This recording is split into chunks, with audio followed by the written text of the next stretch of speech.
Hey YouTube, hey fellow Yardsteaders. I am doing an evening sort of recap tonight. The quail eggs are in the incubator, and it looks like there's a couple that have started to hatch, a couple with some cracks and some pips in them. So I'm excited to continue to monitor them for the rest of the night before I go to bed. I imagine I will have at least 2 or 3 quail tomorrow morning when I wake up. I'm watering some of my plants and just kind of going over some things.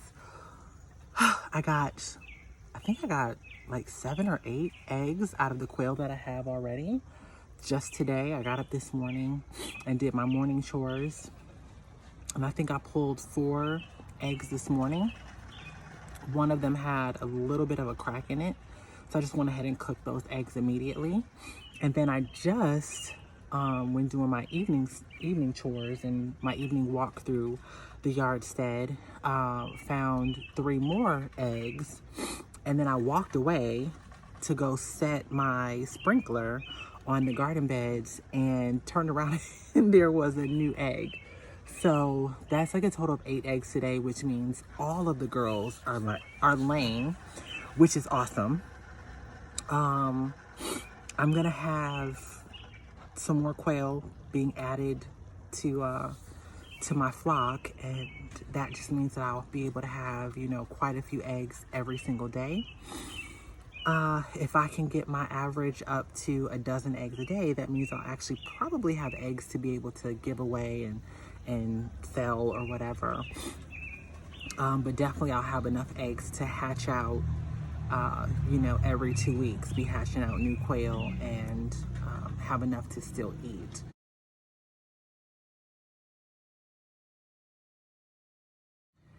So today's been very productive. I'm super excited about everything that's going on with the quail.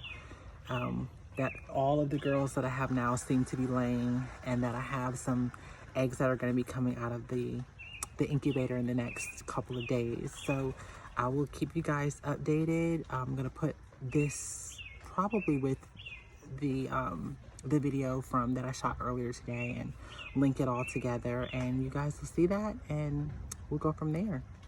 You guys have a good one and I'll catch you in a minute. So you guys, while I'm out here, just wanted to quickly show you guys what I've got going on. So I did some trellises to go over from these beds over to the middle beds, and then trellises to go across over to these beds over here. And these are like this wired fencing material, and it comes in these big rolls. You get it right at Home Depot or Lowe's.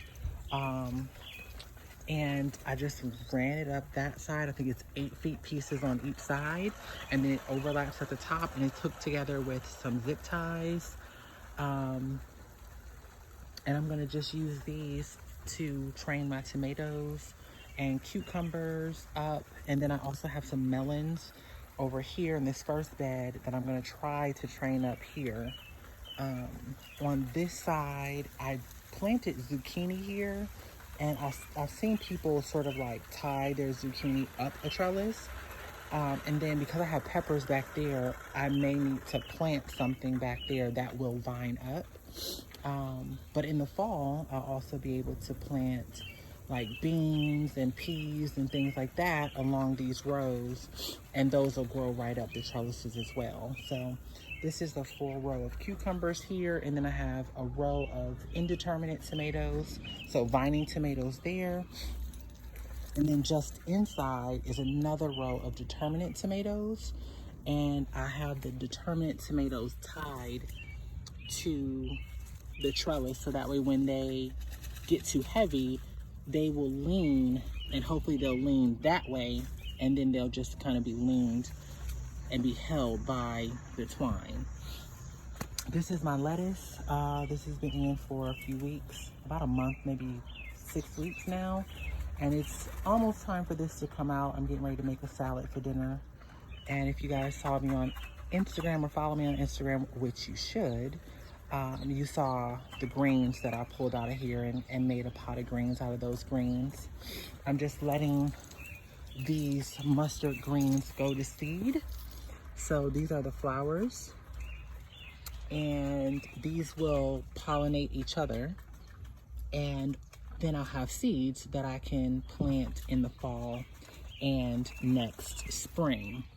I got some beetle action on here, which is why I have all these holes in the leaves. But yeah, that's it. That's what's going on. I got a couple of eggplants here and some peppers, some onions down the middle and in between. These are soybeans. And then of course that's the cucumbers, and I'm starting to get some little buds on my cucumbers. So these should be producing for me probably by the early part of May, so about 2 weeks. Also, pomegranates.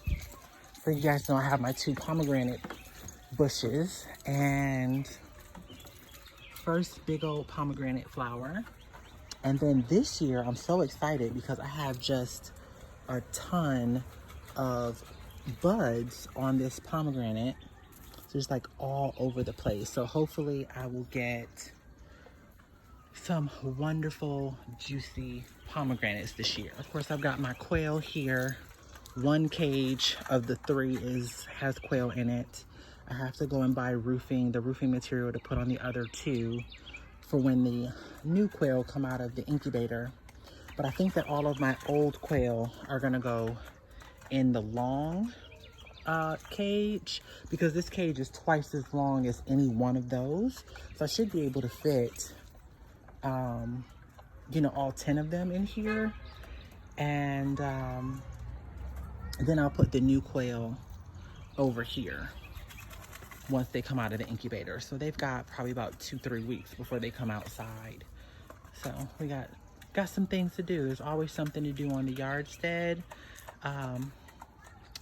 Hopefully you guys are enjoying this.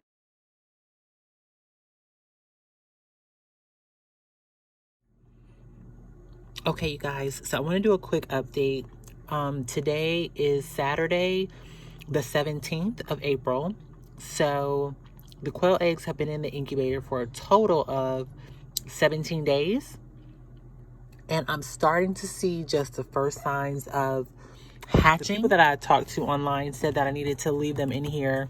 Usually they start hatching on day 17 and 18.